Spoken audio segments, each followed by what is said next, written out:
नमस्कार. आपण आज बघणार आहोत मस्त असे उपवास स्पेशल साबुदाणा वडे. हे साबुदाणा वडे बनवण्यासाठी खूप सोपे आहेत, खूप टेस्टी होतात, झटपट तयार होणारे आहेत. त्यासाठी मी ते मीडियम साईजचे 5 बटाटे घेतलेले आहेत. पावशेर असतील किंवा थोडेसे कमी असतील. हे बटाटे मी उकडून त्याचे साल काढून घेतलेले आहे. हे बटाटे आपल्याला मॅशरच्या साहाय्याने फोडून घ्यायचे. जास्त मोठ्या याच्यात गाठी राहू द्यायचे नाही. मॅशरनी त्याला फोडून घ्यायचे. किसत वगैरे बसायची काहीच गरज नाही, कारण हे मॅशरनी मॅश होतात. हे सर्व बटाटे मी ते फोडून घेतलेले आहेत. एकत्र करून घ्यायचं आणि यावर आपल्याला तर भिजवलेला साबुदाणा टाकून घ्यायचा आहे. एकदम जास्त बारीक नाही आणि जास्त जाड नाही. तुम्ही बघू शकताय अशा पद्धतीने मॅश करून घेतलेले आहेत बटाटे. इथे 1 कप साबुदाणा आहे, मी भिजू घालून घेतलेला होता. साबुदाणा स्वच्छ धुवून साबुदाणा बुडेल इतकंच पाणी टाकून हे साबुदाणा भिजायला टाकला होता. 4-5 तास साबुदाणा भिजलेला आहे. तुम्हाला सकाळी बनवायचे असतील तर संध्याकाळी साबुदाणा भिजायला टाकून द्यायचा. एकदम छान सुटसुटीत हा साबुदाणा भिजलेला आहे. हा साबुदाणा ह्या बटाट्यावर टाकायचा.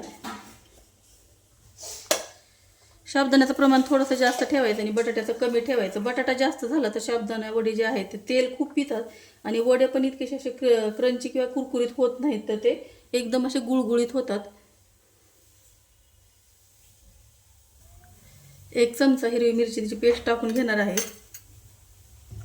याच्यात मी पाव वाटी असं जाडसर शेंगदाण्याचा कूट कुटून घेतलेला आहे. ते शेंगदाण्याचा कूट टाकून घ्यायचा.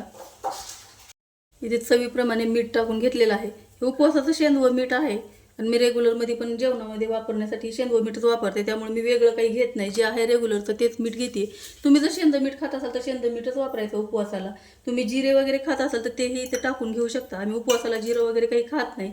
एकदम साधे सिंपल हे पदार्थ असतात उपवासाचे. वड्याला छान रंग यावा यासाठी मी अर्धा चमचा काश्मीरी लाल मिरची पावडर टाकून घेत आहे आणि यामुळे वड्याला खूप छान रंग येतो. हे सर्व साहित्य आपल्याला हाताने एकजीव करून घ्यायचं आहे. एकदम मस्त असं या बटाट्यामध्ये मळून घ्यायचं. इथे अशा पद्धतीने सर्व साहित्य मिक्स करून आपल्या ह्या वड्याच्या पिठाचा गोळा तयार करून घेतलेला आहे. तुम्ही बघू शकता किती मस्त असा हा गोळा तयार झालेला आहे. एकदम छान असे हे वडे होतात. बनवण्यासाठी पण खूप सोपे आहेत. सगळी तयारी जर असेल तर अगदी 10 मिनिटात तयार होणारे हे वडे आहेत. हे पिठाचे आपल्याला जसे हवे त्या साईजमध्ये आपण याचे छान असे वडे बनवून घ्यायचे. तुम्हाला छोटे मोठे जसे आवडतील त्या पद्धतीने तुम्ही वडे बनवून घेऊ शकता. एकदम छान हे वड्याचे पीठ तयार झालेलं आहे आणि बनवायला पण खूप छान होतात. हे तुम्ही बघू शकता हाताला पण अजिबात चिटकत नाही आहे. एकदम घट्ट झाले, जास्त पातळ पण नाही अजिबात. अशा पद्धतीने आपल्याला हे वडे बनवून घ्यायचे. तोपर्यंत मी इकडे तेल गरम करायला ठेवलं आहे. तुम्हाला हवे तितके वडे तुम्ही एकखटी बनवून घ्यायचे आणि तेल गरम झाले की पटापट तळून घ्यायचे. मीडियम गॅसवर हे वडे तळले की खूप कुरकुरीत आणि क्रिस्पी होतात. इथे अशा पद्धतीने मी काही वडे तयार करून घेतलेले आहे. हे आपल्याला तळून घ्यायचे आहे. तेल छानसं गरम झाले. मी थोडासा 1 साबुदाण्याचा दाणा टाकून पाहिला आहे. तेल गरम झाले.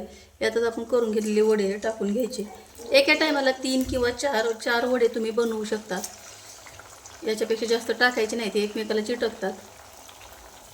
वडे टाकल्याच्या नंतर याला 2-3 मिनिट अजिबात हलवायचं नाही, कारण लगेच जर आपण ते पलटायला गेलो तर ते एकदम फुटतात आणि खूप तेलकट असे हे वडे होतात. त्याला एकदम छान तेलामध्ये सेट होऊ द्यायचे आणि 2-3 मिनिट झाल्याच्या नंतरच हे वडे आपल्याला पलटून घ्यायचे आहेत. 2 मिनिट झालेले आहेत आणि वडे छान सेट झाले. तुम्ही बघू शकताय. याला मस्त असे पलटून घ्यायचे. वडे तळते वेळेस जास्त फुल गॅस करायचा नाही. मीडियम गॅसवरचे वडे तळून घ्यायचे आहेत आपल्याला. गॅस फुल केला तर पटकन लाल पडतात आणि आतमध्ये कच्चे राहतात. इथे तुम्ही बघू शकता आपल्या वड्याला किती छान असा हा कलर आलेला आहे. एकदम मस्त हे गोल्डन ब्राऊन होऊस तर याला तळून घ्यायचं. खूप कुरकुरीत होतात हे वडे. दोन्ही साईडने एकदम छान खरपूस असे हे वडे तळलेले आहेत. हे काढून घ्यायचे आणि बाकीचे वडे पण अशाच पद्धतीने आपण तळून घेणार आहोत. तुम्ही बघू शकता किती मस्त हे फुललेले पण आहेत. एकदम मस्त फुलतात. बाकीचे वडे पण मी असेच टाकून घेतलेले आहेत आणि याला तळून घ्यायचं आहे. इथे मी अशा पद्धतीने बाकीचे वडे तळून घेतलेले आहेत. एकदम मस्त असा ब्राऊन कलर आलेला आहे. तुम्ही बघू शकताय. इथे मस्त असे गरमागरम साबुदाणा वडे आपले तयार झालेले आहेत. सोबतच मी मस्त शेंगदाणा दह्याची चटणी बनवलेली आहे साबुदाण्यासोबत खायला आहे वड्यासोबत. तुम्ही ही चटणी साबुदाणा वडा कशासोबतही खाऊ शकता. एकदम खूप टेस्टी लागते. त्याचबरोबर हे वडे तुम्ही बघू शकता किती क्रिस्पी आणि कुरकुरीत हे वडे झालेले आहेत. मस्त होतात, खूप छान फुगलेले आहेत. तुम्हाला मी दाखवते, एकदम मस्त आतून हलके होतात हे वडे. तुम्ही बघू शकता किती छान अगदी आतमध्येपर्यंत हे वडे तळलेले आहेत. तुम्हाला जर ही व्हिडिओ आवडली असेल तर व्हिडिओला लाईक करा, शेअर करा. चॅनलवर पहिली वेळ असाल तर चॅनलला सबस्क्राईब करा. व्हिडिओ पाहिल्याबद्दल धन्यवाद. थँक्यू.